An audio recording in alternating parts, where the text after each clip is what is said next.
111 vehicles, 13 seconds. A bridge older than most of its drivers. It was 6:05 on a Wednesday evening, and the road just fell. No earthquake, no collision, no storm. The bridge simply stopped pretending it was safe. Minneapolis, August 1st, 2007. Rush hour crawling across the I-35W. 8 lanes of steel and concrete stretching over the Mississippi, built in 1967. 141,000 cars crossed it every single day. That evening, 4 lanes were closed. Construction crews were resurfacing the deck. Construction equipment and gravel sat parked on the bridge, over 260 tons. Traffic crept through the remaining lanes, bumper to bumper, 10 miles an hour. Commuters heading home, a semi hauling freight, construction workers finishing up, and a yellow school bus, 63 kids coming back from a water park. Nobody heard a warning. Nobody felt a tremor before the big one. Drivers said they heard a single beam snap, then a deep metallic clank.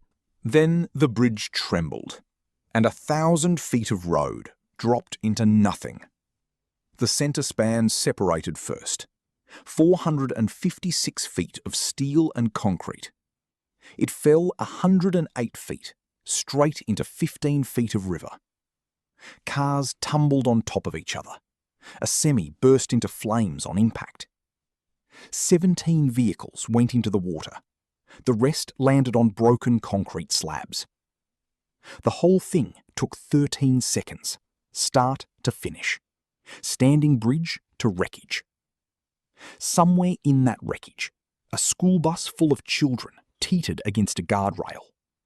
The bus had dropped 30 feet and landed on its wheels, tilted hard to the right, pinned against the railing above the river parkway below. Inside, kids were screaming. The driver later said it felt like free-falling 3 separate times, hitting whatever was left of the bridge each time. Jeremy Hernandez was 20 years old, a staff member on the bus. He kicked the rear exit open and carried children to safety. A truck driver climbed from his own wreck and ran back to pull kids through the door. Strangers became rescuers in seconds. Minneapolis Fire arrived in 6 minutes. Within 81 minutes, 145 people were triaged and transported, an almost impossibly fast response. But 13 people did not survive, and the last body would not be pulled from the Mississippi for 19 days. Here's what separates this disaster from every bridge collapse you've heard of. This bridge didn't fail because it was old. It was built wrong. The National Transportation Safety Board spent 15 months investigating. What they found was a 40-year-old math error hiding in plain sight. Gusset plates, steel connectors where the bridge's massive truss beams meet. They transfer the full weight of the structure through those joints. At a junction called U10, the gusset plates were half an inch thick. They should have been a full inch, half the needed strength. The engineering firm, Sverdrup and Parcel, made the error during the original design in the early 1960s, and nobody caught it. Not during construction, not during the state's review of the blueprints, not during 40 years of annual inspections after the bridge opened. The plates held anyway, barely. For decades, they operated right at the edge of their limit, carrying loads they were never built for. But the bridge kept getting heavier. Extra concrete was layered onto the road surface over the years, adding 20% more dead weight. Safety barriers went up, new lighting was installed, utilities were bolted underneath. Each upgrade was approved without anyone rechecking the original load math. Inspectors flagged the bridge as structurally deficient in 1990. That label stayed for 17 years, until the day it fell. Photos from 2003 showed gusset plates visibly bowing outward. 8 years of visible distortion before anyone connected it to danger. A 2006 plan to reinforce the bridge was actually cancelled because engineers realised that drilling into the structure could weaken it further. Think about that. The repair was too dangerous to attempt, and the bridge stayed open to 141,000 cars a day. Internal documents later revealed that bridge officials had privately discussed the possibility of collapse. They worried they might have to condemn it. The bridge scored 50 on the federal sufficiency rating. Out of 100, only 4% of major bridges scored worse. And yet, it was still classified as meeting minimum tolerable limits, still legal to drive on, still carrying rush-hour traffic and school buses. The day it collapsed, 300 tonnes of construction materials sat directly above those undersized plates. Sand, gravel, machines, a concrete pour at 7. The plates had been quietly failing for years. That afternoon, the load crossed the invisible line, and the steel gave way. A surveillance camera at a nearby dam caught the moment. The centre span separates. The adjacent spans follow. The whole structure folds into the river. The bridge was what engineers call fracture critical. That means if one key piece fails, there's no backup, no redundancy. The whole thing goes. One design error, 40 years of accumulated weight, one afternoon of construction staging.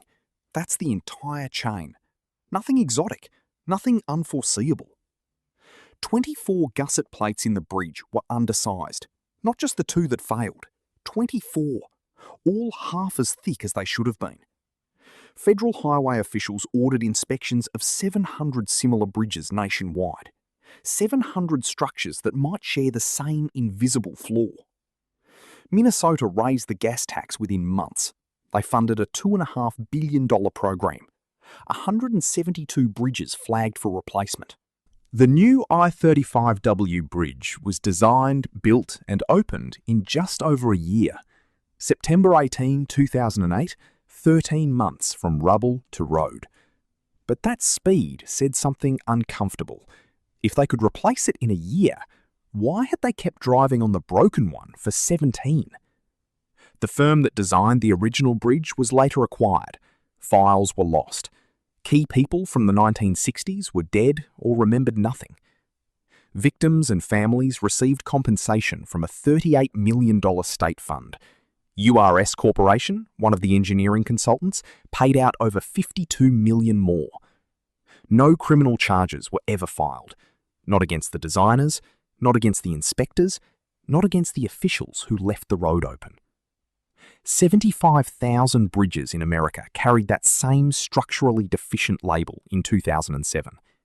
The I-35W was not an outlier, it was the average. Today, more than 40,000 bridges in the United States still carry that classification. 42% of them are over 50 years old. We drive across structures designed before computers modelled stress, before engineers understood metal fatigue, before anyone imagined modern traffic loads. And we trust them, the same way 141,000 drivers trusted the I-35W every single day for 40 years.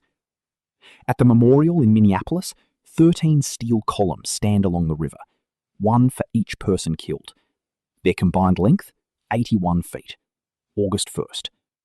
Behind the columns, a black granite wall carries 171 names, the survivors, etched in stone so the city never forgets.